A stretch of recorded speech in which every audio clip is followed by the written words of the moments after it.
Let's go to San Francisco, and certainly a lot of question marks coming into this draft. How would John Lynch and Kyle Shanahan run things? And, man, you look at the first-round haul alone. That may be, if both of those guys hit, I think you can say this year was a success. But, Bucky, your favorite when you look at that board? You know, I love the first two picks, but I'm going to say the favorite is Solomon Thomas. I'm going to credit John Lynch in trying to remake the 49ers in the image of his championship teams in Tampa. You have to have someone that can dominate inside. You have to have someone on the second level and someone in the third level. And what they have in Solomon Thomas is someone that can dominate a la Warren Sapp up front.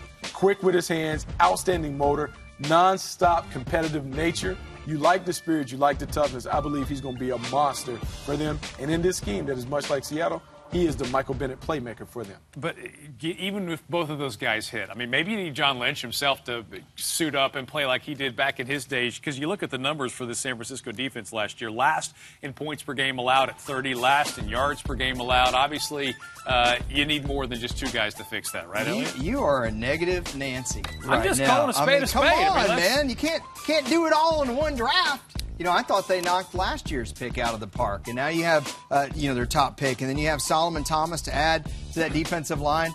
I thought John Lynch, it's funny, my first thought after the draft was, boy, John Lynch sure is shy his first year as GM. My goodness, man, he was just making moves like a veteran. I'm with Bucky. I like this pick a lot. I even think maybe even more than just the pick, it was that trade that netted them so much value from the Bears. But you look at a guy that surprises you, and you want to go toward the end of that first round when they took Reuben Foster. Yeah, Reuben Foster, because I'm surprised that he was there at the bottom of the first round. This is a guy that was probably a top 5 talent in this draft. In fact, the 49ers had him as one of their top 3 players on the board. So to get 2 of your top 3 players in the first round, one at the bottom, one at the top, you have to be outstanding. And when you look at the B-roll, people are going to look at these highlights, and you see a grown man, someone that is vicious and violent in his approach.